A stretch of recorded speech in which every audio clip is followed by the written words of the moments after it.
Gary, are you running the meeting? No, Michelle is. Michelle? Okay. We don't have the minutes for the 9th. June 9th. Hey, you guys are live in all the places that you need to be, so you can go ahead and start when you're ready.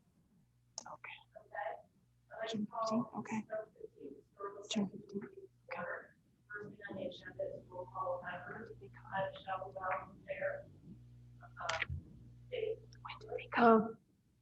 Hi.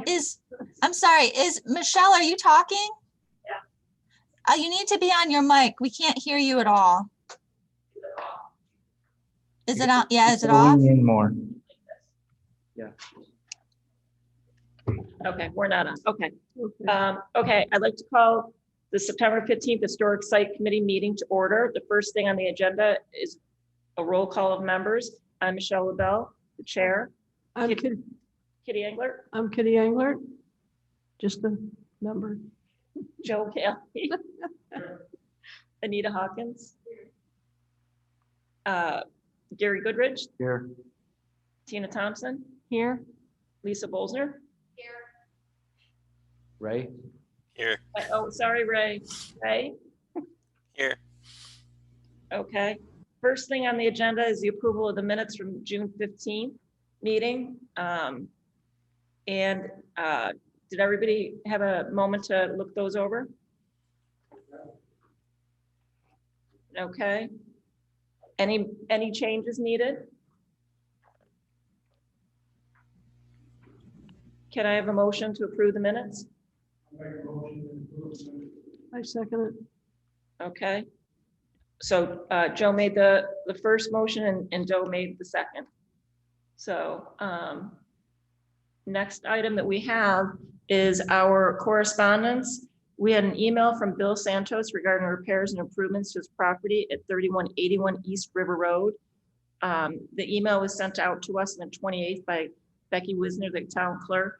We do not, Gary, we got information on this, correct? There's nothing really. That's correct. It's, to the best of my knowledge, we have not had a formal permit applied for us, so therefore we don't have to do anything, but just kind of keep an eye, and we can talk about it.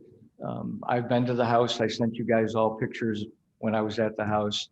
Michelle and I have both tried to contact him. I have not tried to email him since I was at the house to see if he wanted to come to the meeting or just to try to get some more information. But at this point in time, until he or they officially put forth for a building permit, there's really nothing for us to do other than just be aware they're thinking of it. Has anybody else been by the house to see? No. So this property sits on a corner. The driveway is along the back. That's where the proposed changes to the garage are. So when you're looking at the building, basically what he's looking to change, you can't really see from the road, aside from a small portion of siding for the second story. I'm unsure of right now if it's wood or vinyl already. Do you know that, Joe? I believe it's vinyl, but I'm not positive. Okay. But I mean, honestly, everything that he's looking to do is in the back portion. The only way you're going to see that is if you go down that side road. And we're not really concerned about sides of buildings. We're concerned about the frontage. So once it gets brought before us, we'll circulate pictures again and have a more in-depth conversation on it. Okay, so old business. We have Steve coming in.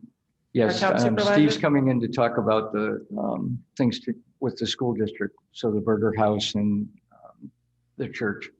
So I guess we'll just wait for him. And donation of the Carriage House. Do we have anything new on that? Not that I know of. Lisa, have you heard anything about that? No, we brought it up, but there was not a lot said about it. Okay. So we get it brought up at one of the meetings, but there wasn't. Okay.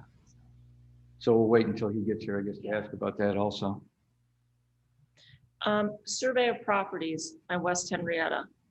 I know that Kitty and Anita did a lot of work on that. And Joe, sorry, Joe. I don't see you, Joe, you're behind. There you go. Did you want to bring anybody up to date on any of that?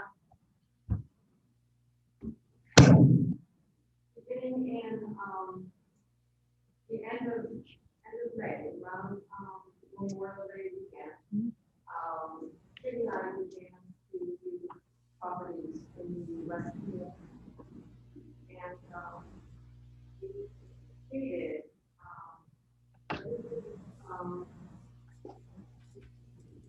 Erie Station Road all the way to Brooks Road. That's our property. And then Joe helped, and he and I worked from Erie Station, starting with the Cartwrights property and working all the way down towards Cobblestone Road. And then there were a few other properties that we still needed to do on Erie Station. And so the whole project, as far as the list that I have is completed. I have the information, new information to turn over to Gary, as well as the photos. Perfect. Right, and I've got the packet of the current houses that are currently historic sites, and I will have the packet of the proposed ones for the proposed district so that we can move forward with that with the town board. So next we have to go ahead and do the same thing over in the east. That's correct. I'm calling it the East Hamlet, The East Village. East Village. Yeah, the East Henrietta Village, Heritage Okay. area. I see it at the top. Right, And that's in the minutes, June 15th on page 9. right. That's where the listings start. So at some point we'll have to try and get volunteers again. And do we want to try and get this done before winter? Well, I think that would be a good thing to try to do. Okay. All right, so maybe we'll circulate things amongst us and try and pull together. Hey, Ray, do you have any interest in volunteering to do some of this? I'd be fine doing that. Okay. So maybe the executive committee will put something together and get it out to everybody. Okay, Okay. okay. And new business, we have the amendment to the Henrietta Town Code to clarify and update provisions relating to the town board approval of changes to historic properties. Local law number 2 of 2020. And the, I don't need to read through this, correct? No, I just wanted to make sure that the committee was aware that that change had been made in June. And that the town did have a public hearing about it, but this does change part of the code that the committee is responsible for. Okay. Okay.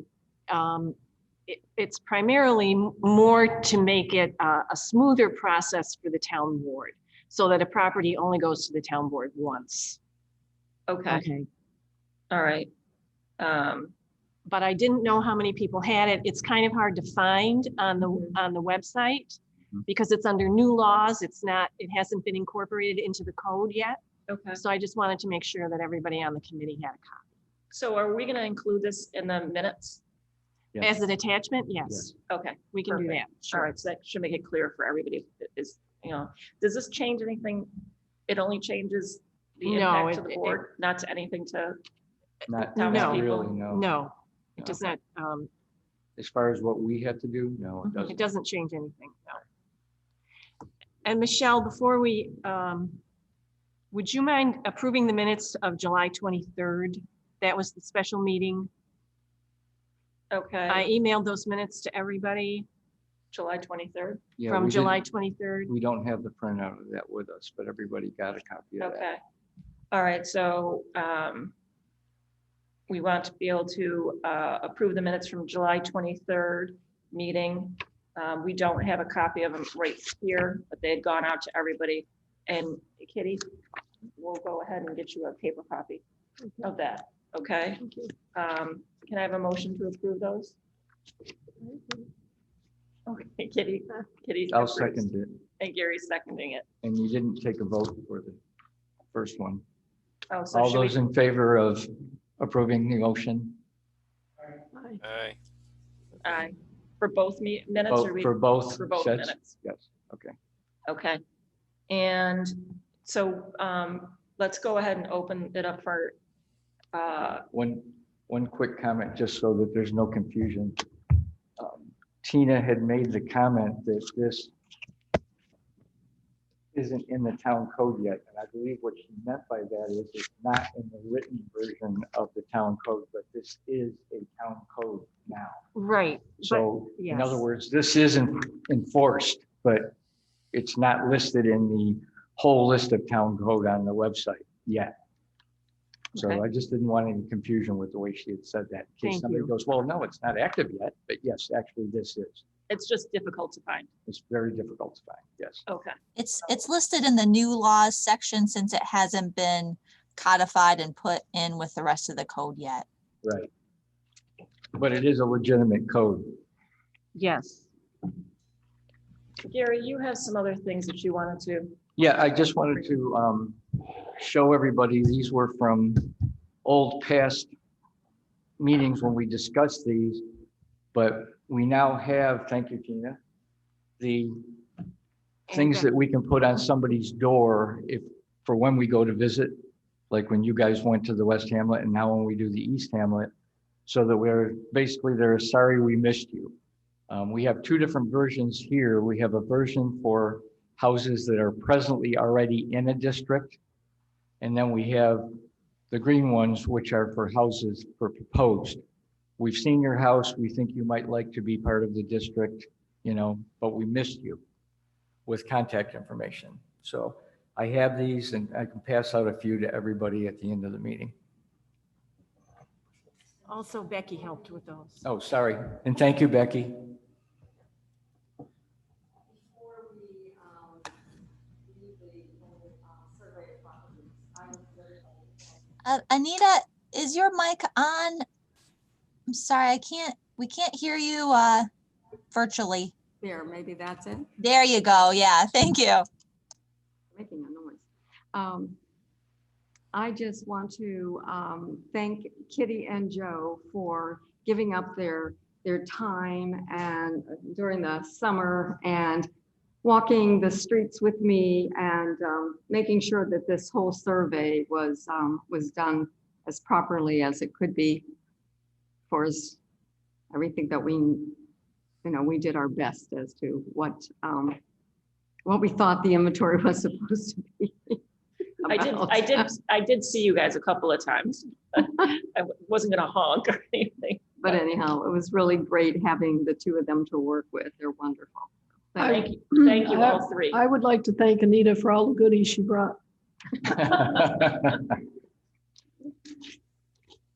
Is there anything else? Anybody else? Well, now that Steve is here, we could go back to the couple of things in the old business. We're looking, Steve, can you update us on the Henry Berger home? Sure. So I had a meeting with Andy Whitmore and Bo Wright from the school district. And they, again, they can't use the farmhouse, and they don't have a great use for the church. They would use the church if we don't do something else, but it would actually save them a lot of money to not have to convert the church to the building code required for the school district. So I talked to them about it, and they agreed they'd be willing to essentially sell them to the town for $1 each. Fantastic. Now, the little bit of a wrinkle, and I'm working with them, they don't want to encumber the school district with a complex parking agreement. So one of the things I'm looking at right now is how much parking can I put behind the buildings inside the parcel that they would give to us? That's not to say they're not going to have a parking agreement. They just don't want it formalized for so many years out. So that's what I'm working on right now, is essentially drawing up where we would put the parking. There's no question we have enough parking for the farmhouse and even for small events at the church. The problem is if we're having something bigger at the church, we would need to use some of their parking. Again, they don't have an issue with that, they've had problems in the past with essentially easements, which is, you could argue that it would be a parking easement. But I asked them if we could expand the back of the parcel lines a little bit. And so they asked me to put together a proposal. So that's what I'm doing, although it's kind of been sideburnered for the moment, but probably pick it up end of this week, early next week to put that together, to lay out essentially how we would do the parking to maximize the space. Now, what I would do is it would probably stay, I might do the parking for the house, but not the church, and just leave the church essentially, as we call it, land banked parking. And what that just means is until such a time as we need it, we don't bother paving. And what I would do is, come back to you guys with the plan and say, would we, essentially get approval to do that parking at some point, if it makes sense. Because I'm trying to keep it out of the front of the buildings. And so, but that way it's, and they do this at planning board all the time. They approve the parking, but they leave it land banked. Because a lot of times what will happen is like stores will say, if they're building a big or a business, maybe initially it's only going to be 60% full. So they were like, why should we pay to put in all the parking until the rest of it fills or until the rest of it's needed? So we do that land bank concept all the time. Again, as long as the school's willing to work with us on the parking for the church, I don't think we need the additional spaces in there immediately. The only reason I'd want the other ones in there is because we've been talking about that what we would use the house for would be organizations like the Garden Club, Rush Henrietta Rotary, Rush Henrietta Food Raft. I forgot exactly what it stands for, but the food cupboard. These folks who do a bunch of stuff for the town, and because they're going to be in there a lot more, not just special events in the evening, like it's going to be more likely what you're going to see in the church. I want them to have parking where they don't have to worry about whether there's something going on at the school. Right. Whereas for special events, we would just have to coordinate with the school. If there was going to be a big event at the school, then we would basically say, well, we can't have a big event at the church that night. So like I said, that's where we're at. I've got to put that together and get that submitted, but they did agree to my proposal to buy them for $1. So, again, it saves the school district. So what we would do is we would just parcel those out, and then essentially combine all the rest of their parcel would go to the rest of those parcels would then get combined and be done. And we would have the 2 historic parcels. I wasn't planning on combining the 2 parcels. We may, if we have to, from a variance standpoint, if it's shared parking, if it's easier to combine the 2, then it would be basically 1 parcel with 2 historic sites. I want to thank you very much for all your hard work on this, because I know that this was not easy. Right. There were a lot of personalities involved, a lot of angst back and forth, and you literally made everything even. And I want to thank you for that. My pleasure. Are they still, the old convent house, they still going to take that down and use that? The old convent house hasn't been in the discussion, but yes, I do think that that's eventually coming down. So potentially, could we move that 1 lot line and pick up a little parking off the one side of the house? That's basically some of what I'm going to play with. Thinking? Yeah, it's actually, I'm doing it more behind the house.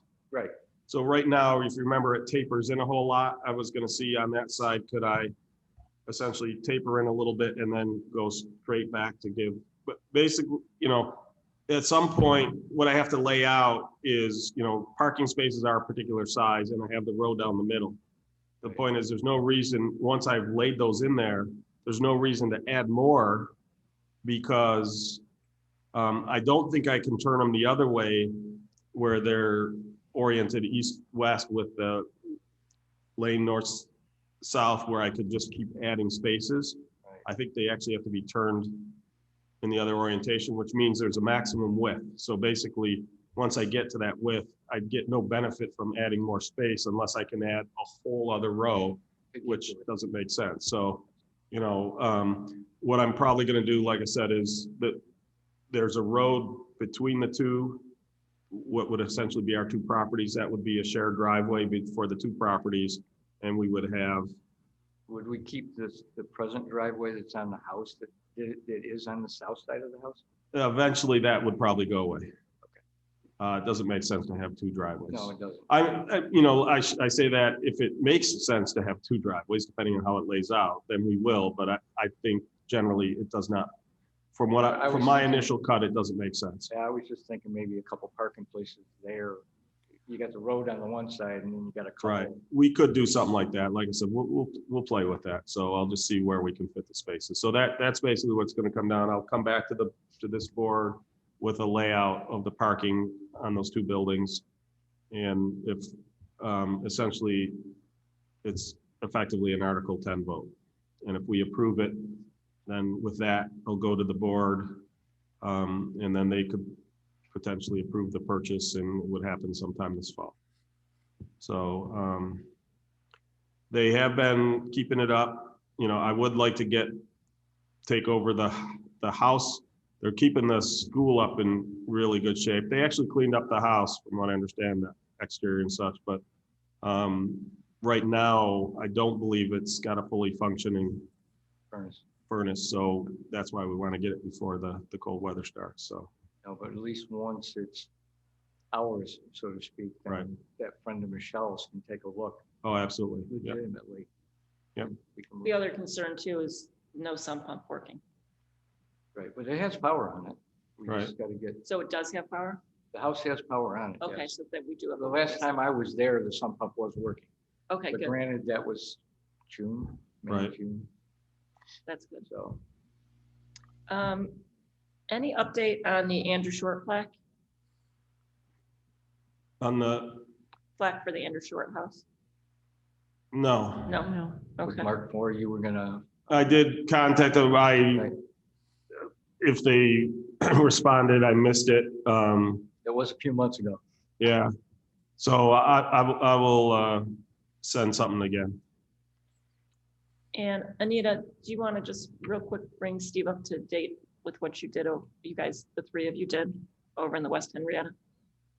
The historic properties have been, we've done an inventory. It's been completed in the West Hamlet, up and down West Henrietta Road and parts of Erie Station Road. That's great. But the one other thing that there was a question on was the Carriage House. Yes. Yes, So basically where we're at with that, we've got to go out and get engineering measurements of the base. Engineering has been swamped right now because all the stuff that was delayed during COVID is coming due now. So as soon as they have some open cycles, they're going to get there. And essentially what we will do is get effectively a CAD drawing of the foundation that's on the current Carriage House. And then we would have to essentially go out to bid as to what it's going to cost to build the new.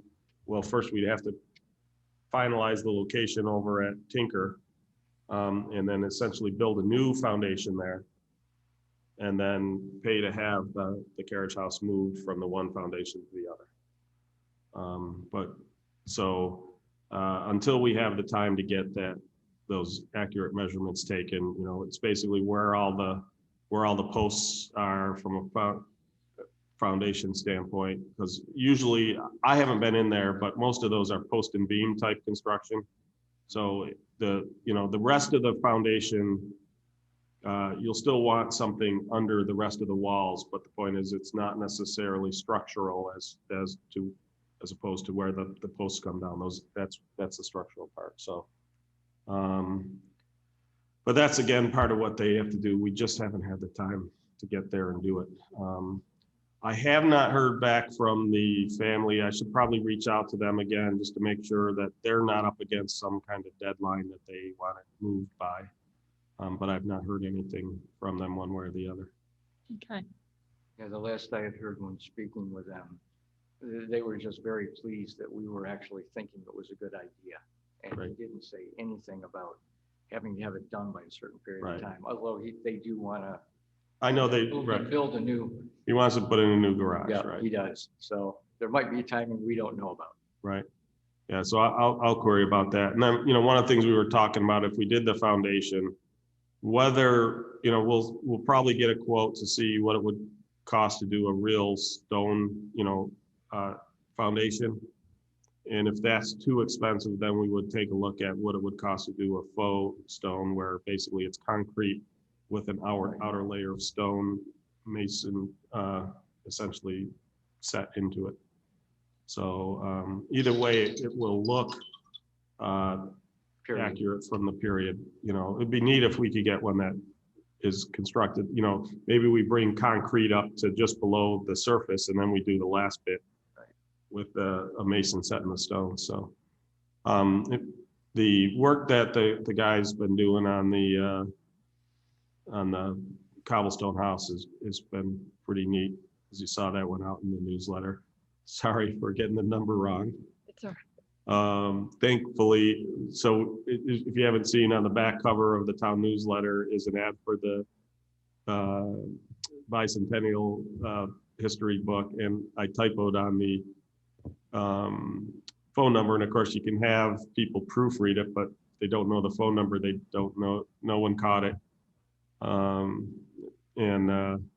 Fortunately, it's a disconnected number, so there isn't somebody getting all these calls for Yeah, I saw some of those comments on Facebook. yeah, so I got the new number out there. Thankfully, we also had the email out there, but as I said, it's what happens when I'm up at 4 a.m. working on the thing to get it out the door. So it's and there were 2 others in there the captain of the B zone, his name is Christopher R. Fay.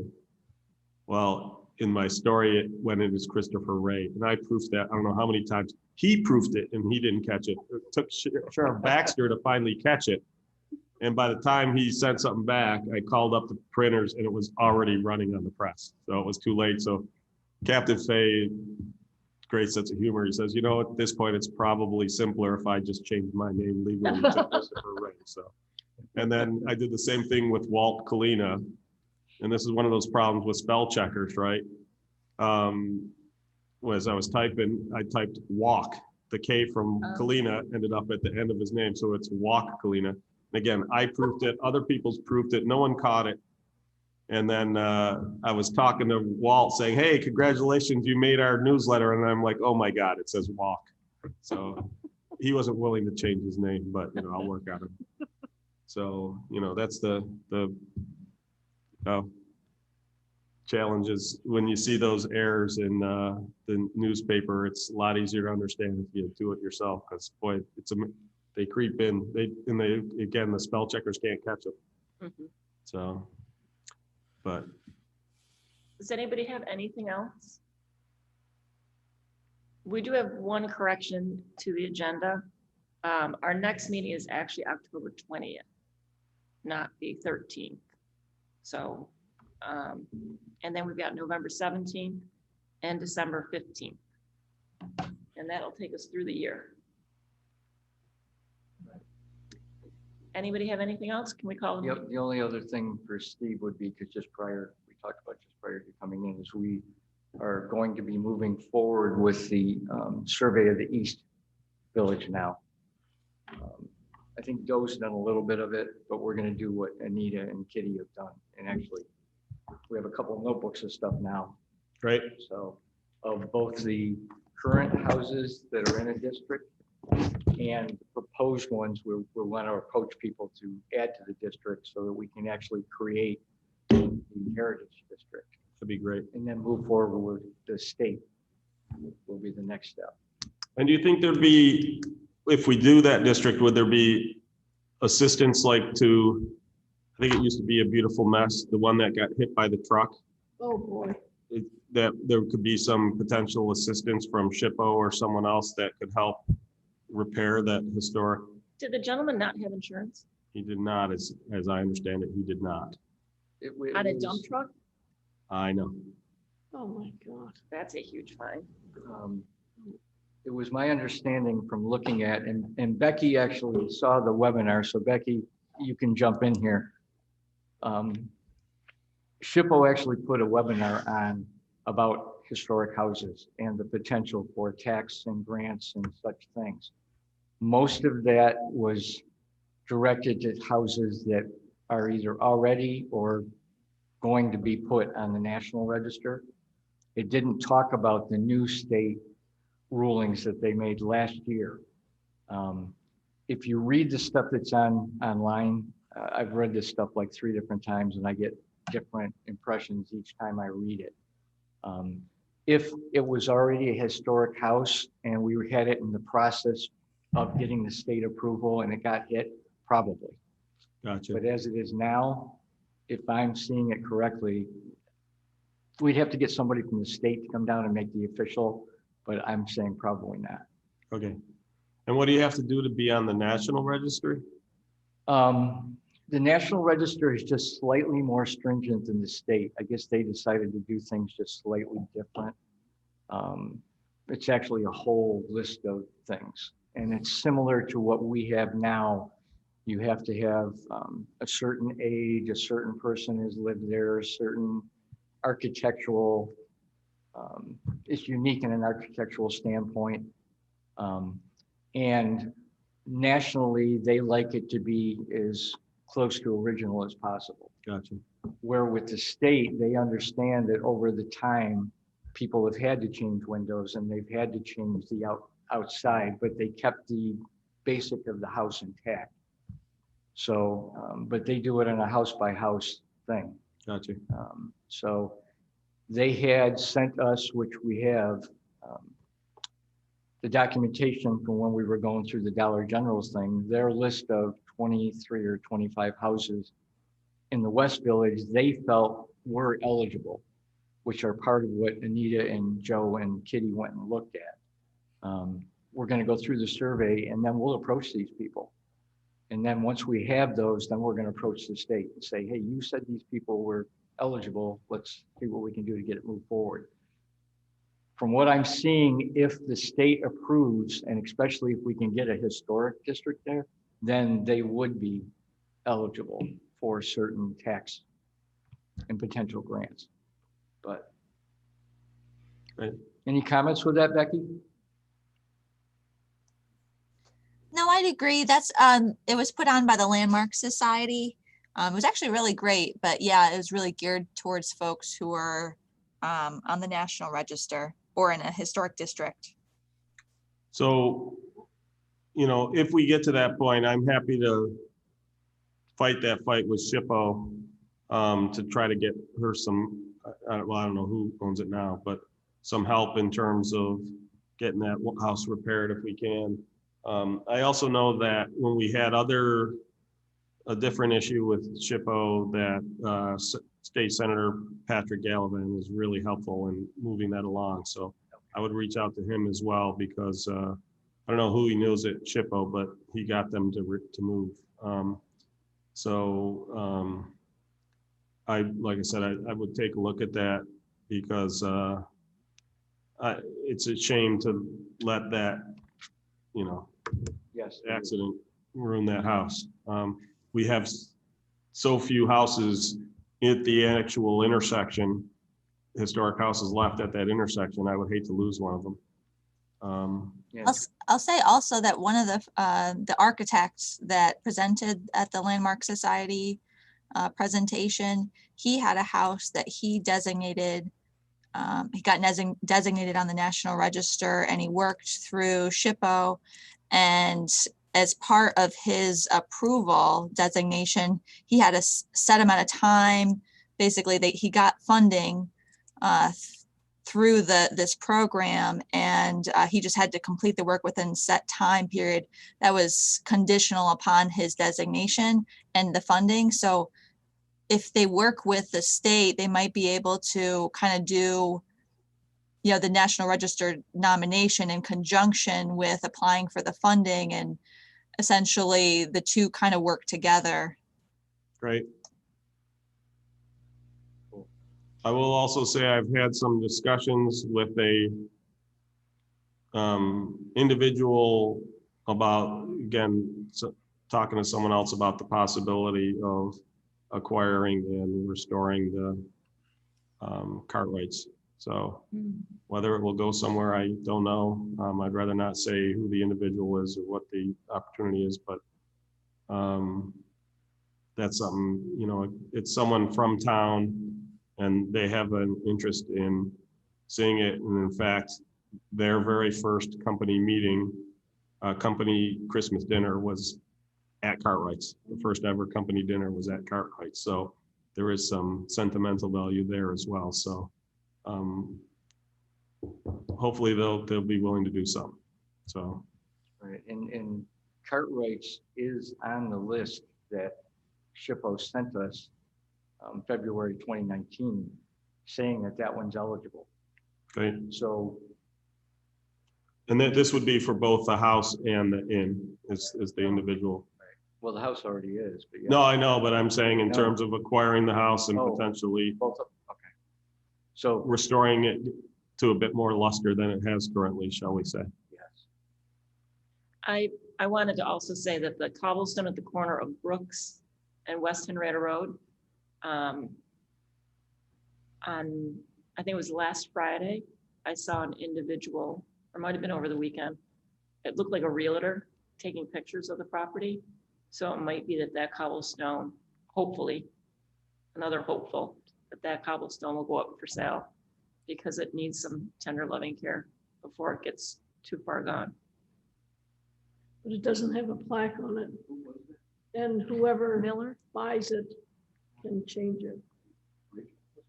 Can change what? No, It's a historic house, but it doesn't have a historic plaque on it. Gotcha. It's not protected. Yeah, it's not protected. And whoever buys it can, you know, add goofy stuff to it, and it's not so, The gentleman who owns the Horizon Group, Mhm. when he bought the greenhouse across the street, went over Right. to talk to them about purchasing it. And they would not take that out of the full property. And it was a sizable sum to buy all of that land Right. and that house. is there anything to protect historical, old houses that need new roofs and stuff like that? We both know of someone on our road that needs a roof terribly. And once the roof goes, the whole house goes. And it's one of the Cobblestone garage houses. There's 3 on our road. Mm-hmm. The other 2 are in fine shape. But this one is just going down a tube. She doesn't have any Right. funds to do anything. Can anything be done with that?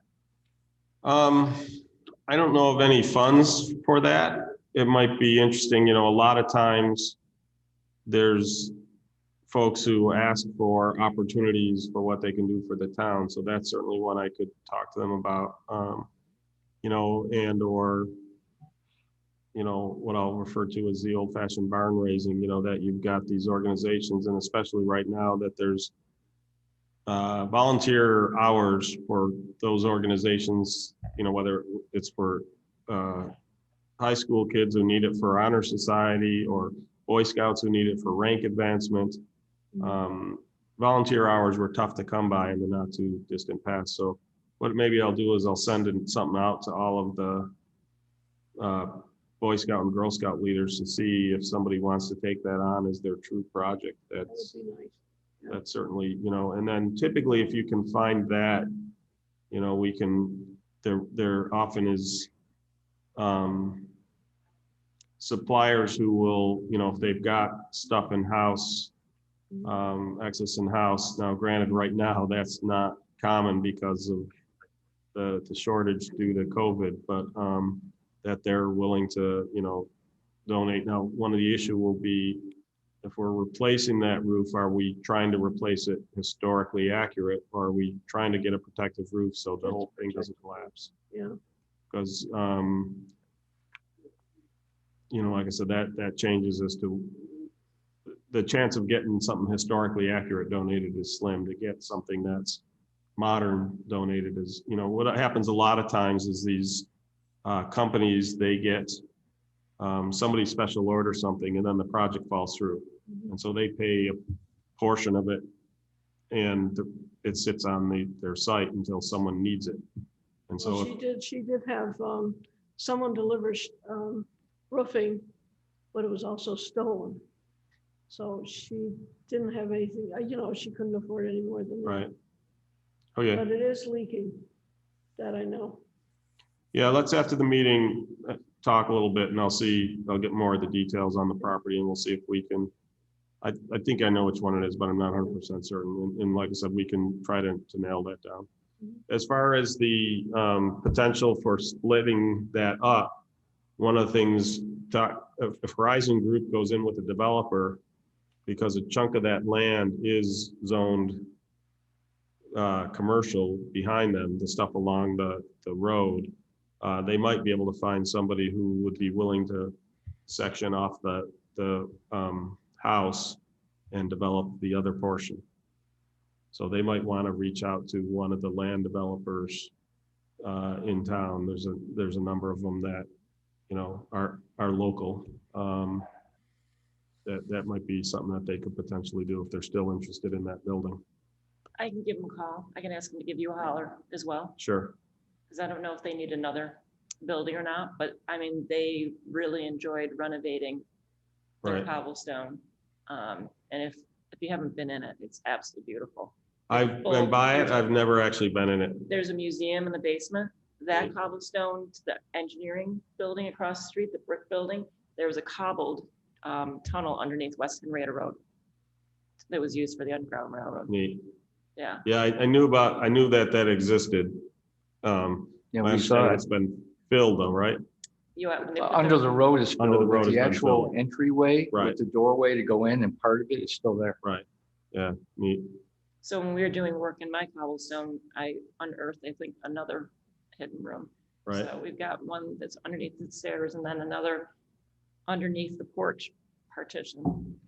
But I haven't been able to play too much with it because it's just, we're doing so many renovations. I found one in my old home, but it wasn't because of Underground Railroad. It was because of renovations. They basically covered up the old walkout entrance to the basement with the new kitchen. Oh. So it felt exciting to find the room. It wasn't quite old enough. It was 1917, I think. Is there anything else? No? No, That being Doe- said- Doe had a few things, but she's not here tonight, so we'll just have to wait for the next meeting. Okay. Can I get a motion to adjourn? A motion. Second? Okay, Gary motion and Joe seconded. So, meeting adjourned.